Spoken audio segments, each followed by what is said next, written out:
está escrito el Nuevo Testamento, entonces esas palabras se utilizan en distintas ocasiones. Vamos a leer la Biblia entonces y después vamos a hacer una pequeña reflexión, que dice así la palabra de Dios. Hechos capítulo 6. En aquel tiempo, como el número de los creyentes iba aumentando, los de habla griega comenzaron a quejarse de los de habla hebrea, diciendo que las viudas griegas no eran bien atendidas en la distribución diaria de ayuda.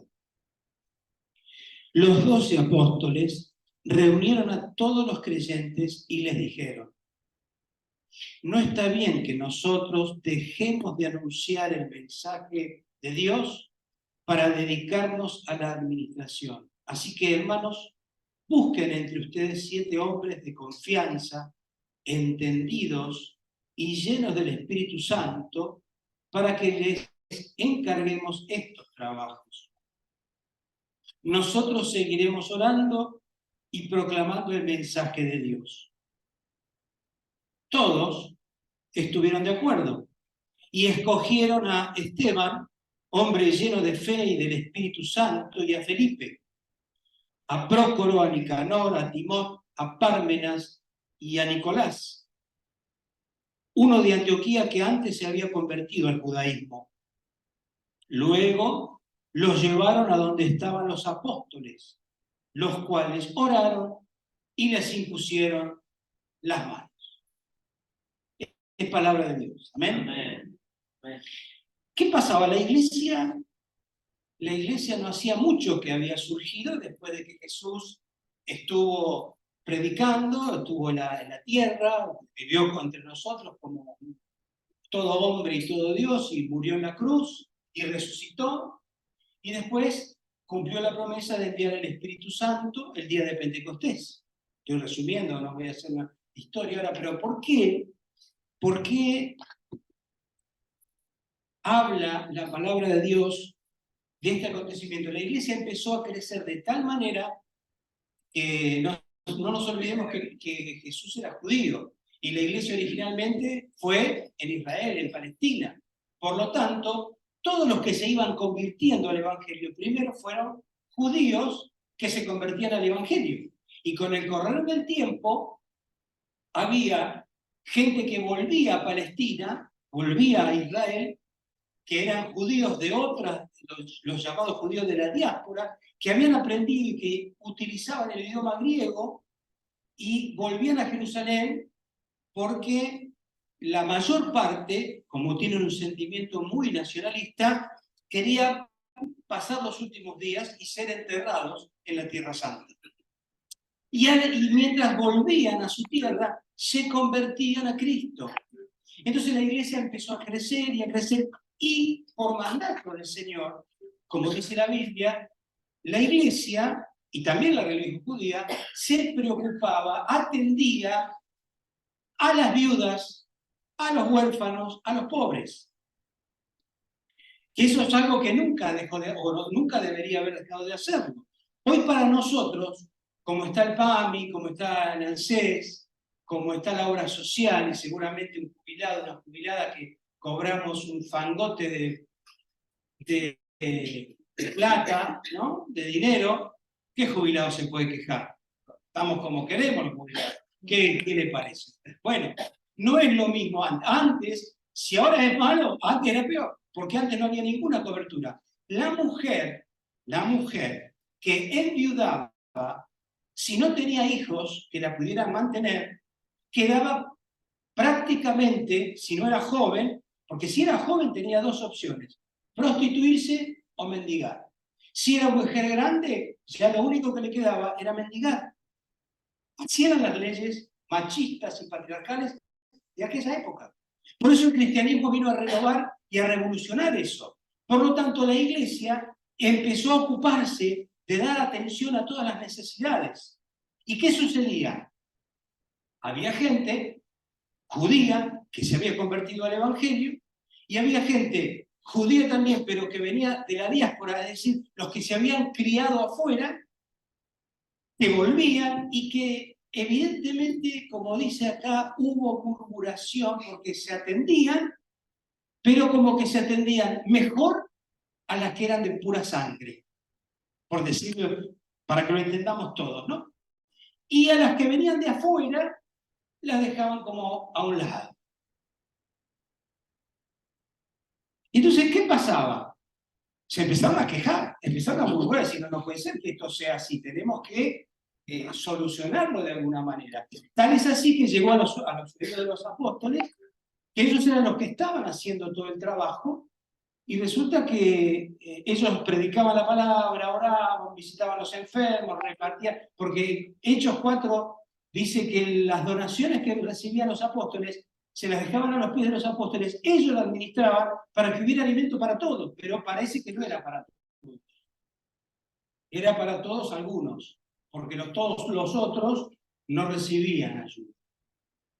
Y surge la idea de llamar de los griegos, de los que eran de la diáspora, personas que no fueran criadas en Jerusalén, sino que venían de otro lado. Esteban, Felipe y todos los que eran 7. Y que fueron elegidos de los de afuera. De los de afuera, no eran los judíos, sino que eran los de afuera, los que venían después. Y había entonces dos grupos, bien marcados. Los que eran de adentro y los que habían venido de afuera. Y usted me dice, ¿pero cómo? ¿En la iglesia? Sí, en la iglesia. Y hoy no es muy diferente. A veces nosotros en las iglesias creemos que porque somos creyentes de hace X cantidad de años, o porque venimos de familia de creyentes, o por lo que fuera, usted se cree que tiene un estatus mayor que este que vino recién. Bueno, acá no pasa en Comodoro, pero tampoco pasa en Esquel ni en Río Grande, porque si llego a decir que pasa allá y nos están mirando, me van a matar.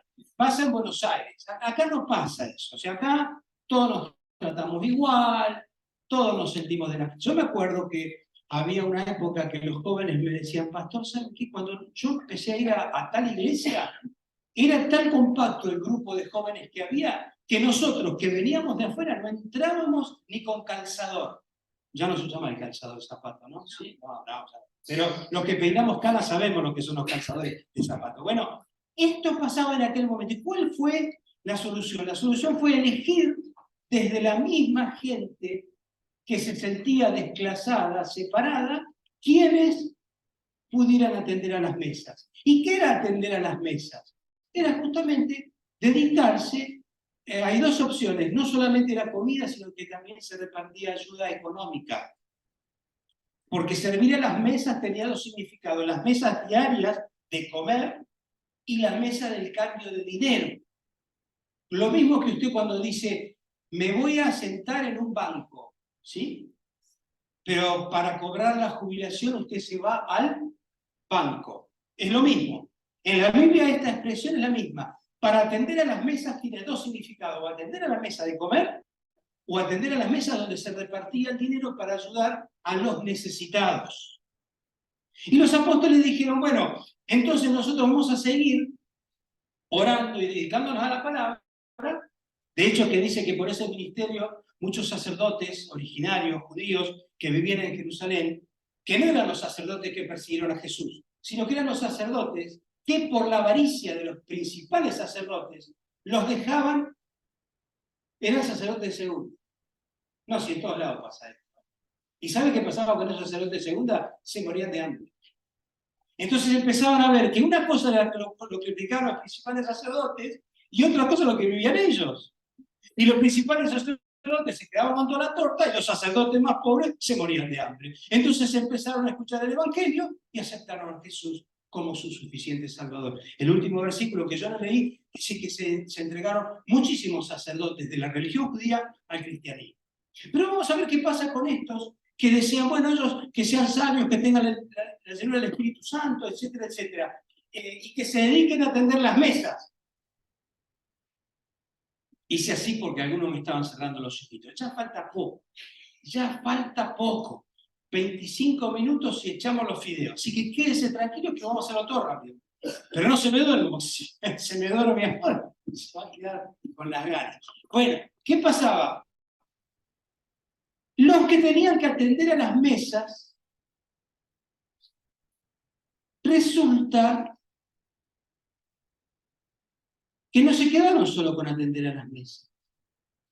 Y está el caso de Esteban, el primero. ¿Saben quién fue Esteban? Además de uno de los diáconos. Fue el primer mártir cristiano. Fue el primero que entregó su vida por predicar el Evangelio. Entonces, ¿cómo? ¿No tenía que estar ayudando a las mesas? ¿Qué hace predicando? Bueno, porque el Señor lo había mandado a atender a las mesas y a predicar. Y por predicar, lo apedrearon. Y Felipe, el segundo diácono, que también tenía que estar atendiendo a las mesas, el Espíritu Santo lo llevó y le predicó a los samaritanos, que eran no de segunda, eran de cuarta, según ellos, ¿no? Sin embargo, el Señor lo mandó a Felipe y después el Señor lo mandó a Felipe a predicarlo al eunuco, al funcionario africano. Entonces es que ellos habían propuesto una solución, pero el Espíritu Santo tenía otra solución. Y la solución del Espíritu Santo es que la iglesia tenía que ser una iglesia inclusiva. No solo para algunos, no para los que heredamos, no para los que nacimos, no por nacer dentro de un garaje usted es auto, no por nacer dentro de la iglesia usted es cristiano, no porque su tradición es ser de una iglesia oficial usted ya es cristiano. Cristianos es cuando uno tiene un encuentro personal, real y vívido con Jesús, que nos perdona, que nos acepta como somos. No es por casta, no es por poder adquisitivo, no es por sabiduría, es por la gracia del Señor. Y ahí estaban entonces. Unos creían que por tener sangre y por haber aceptado a Cristo como el Mesías eran los elegidos. Y los otros que venían de afuera, los que venían de atrás, los que muchos lo miraban por arriba del hombro. ¿Nunca lo miraron a usted por arriba del hombro? Bueno, a mí es fácil porque soy petizo, cualquiera es más alto, cuando me miran por arriba del hombro. Pero no es así. Dice Jesús, entre ustedes no tiene que ser así. Todos somos iguales. Y el Señor invita, llama a la iglesia de hoy en día a ser una iglesia inclusiva. No porque tengas una... Por ejemplo, el tema de las mujeres. El Señor llamó a todas las mujeres y las mujeres a servir al Señor. No hay distinción. Por eso nosotros creemos que en la iglesia la mujer puede ser pastora, puede ser sierva, puede ser conisa. El que no, por ahí no pudo aprender a leer y escribir, puede aprender a leer y escribir, pero puede servir si no sabe leer y escribir. El que tiene una discapacidad física no es limitante, al contrario. Todos somos iguales para los ojos del Señor y para el llamado que Él nos hace. Por eso, en esta mañana que estamos hablando justamente de separar para el servicio del Señor a alguien que ya lo estaba haciendo, y le damos el contexto. Bueno, estamos haciendo lo que la Biblia dice. Hay necesidad. La necesidad la vemos muchos. Hay ya hermanas diaconisas que hace años que están trabajando. También tenemos diáconos que ahora no están. Y por la Iglesia de Dios en todo el país tenemos diaconisas y diáconos que están sirviendo. Aquí se va a sumar una hermana más, que justamente no solamente va a estar acá, sino que también está acompañando al pastor Emanuel en el pastorado acá y en la iglesia de Sarmiento, que esta tarde, con la ayuda del Señor, vamos a estar haciendo la ceremonia allí. Entonces, queremos que todos nosotros nos animemos a servir al Señor, porque no es por título, no es por rango, no es por jerarquía, no es por la jineta. No es que a partir de ahora la hermana va a entrar con la jineta acá y va a decir, ahora vengo yo, ¿no? ¿No? No es así. Estamos para servirnos los unos a los otros. Y cuanto menos visible, mejor. Cuanto menos se entere la gente, mejor. ¿Por qué? Porque la gente ve lo que ven los ojos, pero Dios mira lo que hay en el corazón. Entonces, queremos animarles a ustedes también, que no solo como diáconos, sino como predicadores, como siervos y siervas, sea una iglesia que salga, que no se quede acá encerrado, que no se cree que porque estamos en el templo estamos ya completos. No, hay campos y campos de necesidad donde tenemos que llegar con esta misión. La misión que incluye a todos, a este evangelio del reino, a este evangelio de salvación y a este evangelio que te trae paz, a este evangelio que te trae esperanza, a este evangelio que te libera de la carga. Estos días que tuvimos clases, insistimos mucho, hermanos, no se deje cargar de culpa. Si usted creyó en Jesucristo y si usted le entregó el corazón a Jesús, se arrepintió de sus pecados, dice la palabra de Dios que la gracia de Jesús es autosuficiente para que usted reciba la paz de Dios y viva en paz.